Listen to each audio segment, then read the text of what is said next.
দেখতে পাচ্ছেন বাংলাদেশের সাবেক প্রধানমন্ত্রী বিএনপির চেয়ারপারসন বেগম খালেদা জিয়া।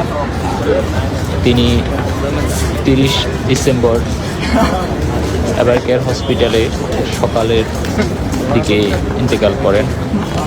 এরপর 31 ডিসেম্বর সমাহিত করা হয় বাংলাদেশের সাবেক রাষ্ট্রপতি মেজর জিয়া রহমানের কবরের পাশে। কাল উৎসব জনতার কারণে তার কবরের আশেপাশে কাউকে যেতে দেওয়া হয়নি। আজ সকাল নাগাদ তাদের কবরে জিয়ারত করার জন্য, কবর দেখার জন্য সাধারণ মানুষের জন্য উন্মুক্ত করা হয়। এরপর দূর দূরান্ত থেকে নেতাকর্মী, সাধারণ মানুষ, বিভিন্ন অঙ্গ সংগঠনের মানুষজন সমাধিস্থলে উপস্থিত হতে থাকে। সকালের দিকে আমরা দেখতে পাই মানুষের ঢল, এক কথায় বলা যায় বাংলাদেশের সাবেক প্রধানমন্ত্রী বেগম খালেদা জিয়ার কবর জিয়ারত করতে আসে এবং সেই সাথেই নিরাপত্তা কর্মীদের লক্ষণীয় উপস্থিতি দেখা যায়। আরেকটা কথা বলে রাখি, এখানে দেখতে পাওয়া যায় বিভিন্ন স্তরের মানুষজন উপস্থিত হতে থাকে এবং সেই সাথেই দেখা যায় নেতাকর্মী, সাধারণ মানুষদের মধ্যে আবেগ, ভালোবাসা, দোয়া সব মিলিয়ে নেতাকর্মীদের আবেগঘন মুহূর্ত, আপ্লুত কান্নায় অনেকে ভেঙে পড়েন।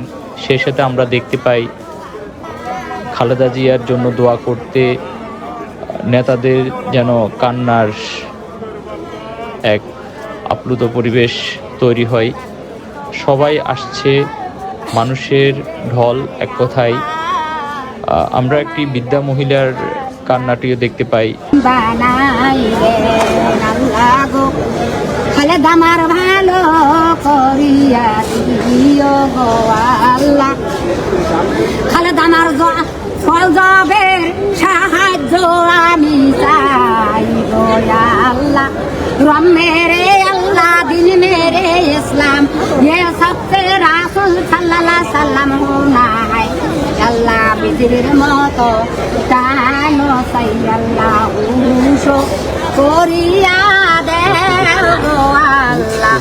আল্লাহ গো আল্লাহ, আমি সূরা মুলুক পড়িছি আল্লাহ সওয়াল জল, যে ব্যক্তি সূরা মুলুক প্রতিদিন পাঠ করবে তার ফল যাব আল্লাহ পাক রব্বুল আলামিন নিবে না, তার বুকের তো সাথে থাকিবে। আপনারা দেখতে পাচ্ছেন একটা বৃদ্ধ মহিলা, তিনি খালেদা জিয়ার জন্য দোয়া, তার ভালোবাসা, তার আক্ষেপ, তার ভালোবাসার জায়গা থেকেই সব কিছুই বলছেন।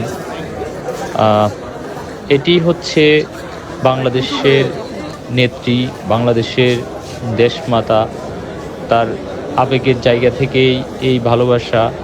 আর এর পাশাপাশি আমরা আরও দেখতে পাই বিভিন্ন অঙ্গ সংগঠনের লোকজন আসতে থাকেন, সবাই কবর জিয়ারত করেন।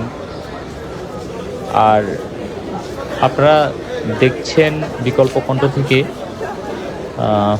মানুষের যে একটা ভালোবাসা, সেই জায়গা থেকেই মানুষের সকালে শীতের কুয়াশার মধ্যে মানুষের উপস্থিতি খুবই লক্ষণীয়। তার কালকে জানা যায় লাখ লাখ জনতার উপস্থিতিতে দেখা যায় জনতার ঢল মানিক মিয়া এভিনিউতে।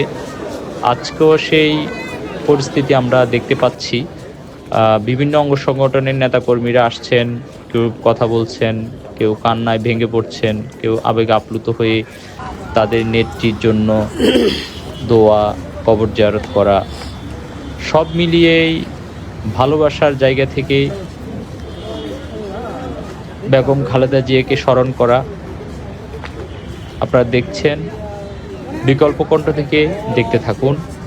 মানুষের উপস্থিতি, মানুষের ভালোবাসার স্থান, মানুষের জায়গা মনের মধ্যে করে নেওয়া বেগম খালেদা জিয়ার স্মরণে মানুষের দোয়া, কবর জিয়ারত।